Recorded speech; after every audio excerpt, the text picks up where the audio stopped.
Okay, it does suck that Andrew Benintendi's already been traded, but I guess there are lots of other options, so we have a lot to talk about.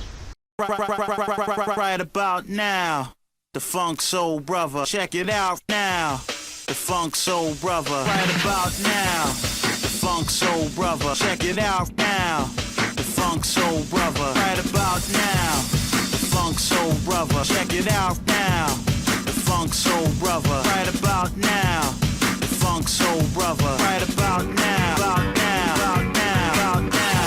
What is poppin', y'all? It is man called Boy Bales. Welcome to another episode of Wisco Sports. Of course, trade deadline is on August 2nd, which is just a couple days away. And of course, lots of big names are obviously out there for trade talks. Of course, Juan Soto is the big name. I doubt the Brewers are going to get him, but it'd be crazy if we do. But of course, these are going to be likely trades for the team. Now, there are a lot of names out there that I think the Brewers can go for. If not, this would be sucky, but I guess we're just going to have to go through the rest of the season without things. But there's lots of other things that, I think, I have a lot of ideas on who we can actually end up getting. And there are a lot of people that I've wanted to get for a while, so hopefully we get some of these people.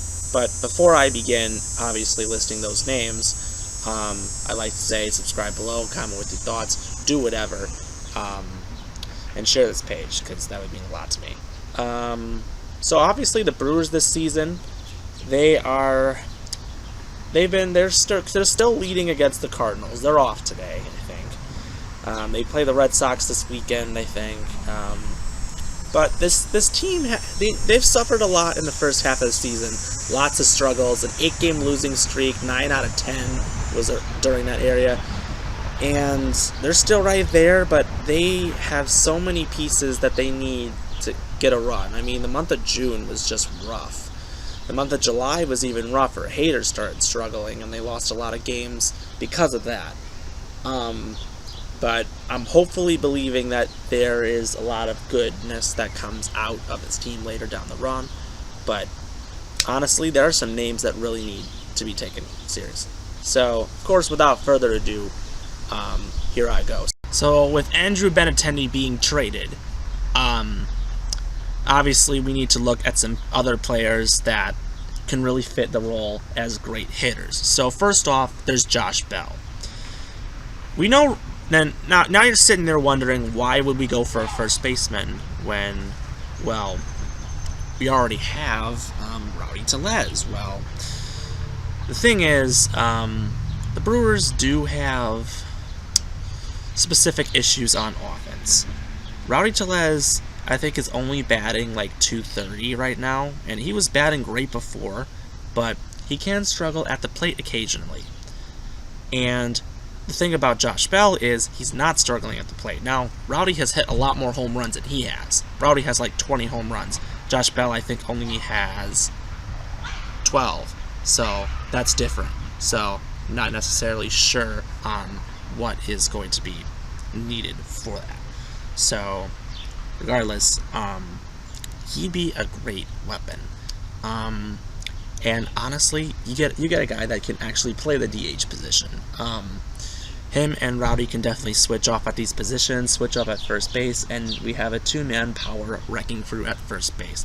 I think this would be absolutely excellent, and I'd love this move. Getting Josh Bell would be absolutely perfect for this team.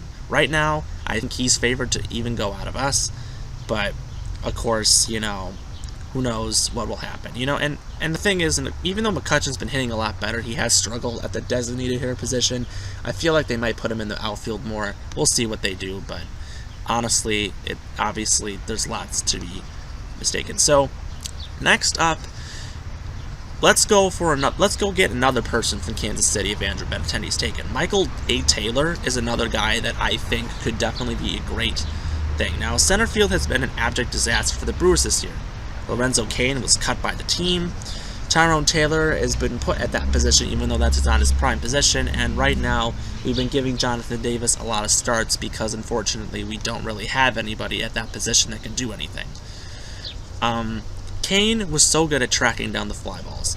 And even though Christian Yelich and Hunter Renfroe had been excellent defensively this season, I think they need to go for another defensive outfielder that can really make sense, because Tyrone Taylor is not really good defensively, so honestly, you can't really expect much. Michael Taylor, he's been a noted defensive marvel previously in his career. He even won the Gold Glove in center at the American League last year.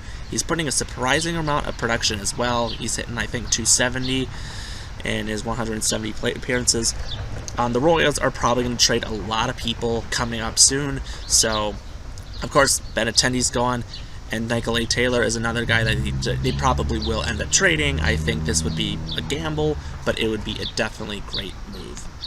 So another guy I think the Brewers should definitely go for, or maybe go for. Now, I'm not a big fan of this move, but I think there's not really many people that else I can really think of. Now, there's some memes that are going to pop out that I'm like, some people are like, really, we're not getting this guy. Now, maybe we do get this guy and we shock a lot of people. No one thought we were going to pull off trading for Eduardo Escobar, and we did last year for absolutely nothing. So, you know what? Stearns can really make things work. I mean, we literally got Hunter Renfroe for our worst hitter last year, so I guess I really trust Stearns. I mean, you know what he's going to do.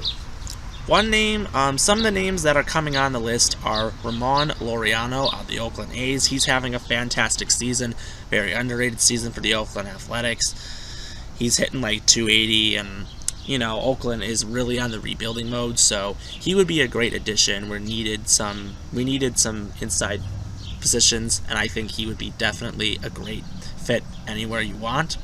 Another person is Trey Mancini. He, of course, if you don't know his story, he had cancer and beat it, and he's back in baseball. The Orioles, you know, even though they're actually doing surprisingly better than I thought this year, Mancini is actually someone that you can really go for, because Baltimore will probably rebuild anyways. They're going to have a lot of future picks anyways, and they're going to be really, they can be a good team in the future. Mancini is definitely someone that you can really think of. But, of course, I love his story, and someone like him and the positions that he does play, I think he would definitely work out for this team. I love his story. He'd be a great pickup. I know the Orioles will probably have to move on from him because he is on his last year of his contract, so he wouldn't be back anyways. Next up, Ian Happ. Now, normally I'd say, would I trade for a Chicago Cub? It's not unlikely would I do this. Of course, Wilson Contreras is going to likely be traded. He's a big-name trade target because the Cubs are obviously still in their rebuilding mode, and having him on a team when he's obviously the best catcher in baseball right now, he'd likely be better somewhere else. Of course, that sucks, to be honest, but Ian Happ is another thing that probably will, because right now he's still hitting like 280 and doing a lot, and he's a great hitter, he's a great outfielder. He's someone you want to have on your team. Now, it's not ideal that we're going to have him because, you know, it's not ideal, but I'd like this move just because, boo the Cubs, it'd just be funny, you know. I don't think it's going to happen, but we'll see. Next up, Garrett Cooper. What a season that he is having with the Miami Marlins. Miami is just really surprising this year, and honestly, I don't really know what to think about it. I love Miami, you know. They're such a good team, and you know, they're going to have a great future. However, you know, they're not going to win a World Series. They don't have the capabilities. Garrett Cooper is their best player this year. He's their best hitter, and likely he will be moved on from. And you know, he's a guy that can play the position really well. Without Jace Peterson for a little while, I feel like I don't even know what position he even plays, but I just see him for the hitting, because I think that's who they usually have as their designated hitter. I'm not entirely positive, but Garrett Cooper is a guy that you could definitely put on your team. Next up, Brandon Drury of the Reds. Now, I like to name divisional people. I'm not trying to be biased because I'm not known to really know other players, but Drury is a guy that came out of the Reds. He is a guy that's probably going to be around the Reds, or he will be traded because he's having the best season ever for the Reds, even though the Reds are just not that good this year. He'd be a great pickup. I would go for him. And then next up, Luis Castillo and Chad Kuhl are the pitchers that I would go for. Chad Kuhl was a guy I was interested in to start, and now he's a little bit struggling, but this was the Kuhl I saw with the Pirates. he was so good at the start of the season. I think he's starting to cool down. But so maybe we go away from this one because Freddie Peralta is now coming back. So honestly, and also if we go for Castillo, who's obviously a big name. Also Tyler Mahle, the Reds are likely going to be trading a lot of their pieces. So we'll see what happens. Castillo is a guy I would definitely go for. Finally, looking at other teams, the Pirates are obviously teams that are likely going to trade people. And the big name is Brian Reynolds. Even though, he's their best player right now, the Pirates literally are going to still be rebuilding. They're doing better they're actually better than they were this year than they were last year. But Reynolds, you can't keep him around. He's a power hitter. We would likely keep him at the designated hitter position, but definitely I'd say you got to keep him. You got to go and get him. I mean, he would be definitely a guy I would definitely go for. So those are some of the guys I think the Brewers should definitely think of. Right now, Josh Bell and Michael Taylor are definitely the top two choices for the Brewers. I could see the Brewers definitely trading for Josh Bell. I think, right now it's either going to be us or Houston, I think is what Twitter said. But obviously, who knows what happens until it happens. So yeah, so with that being said, if you like what you see, subscribe below, comment with your thoughts, and as always, go Brewers. Hopefully we make a trade pretty soon. I'm hoping to make a video on that pretty soon, but obviously, no mercy. So anyways, go Brewers. We will see you next time.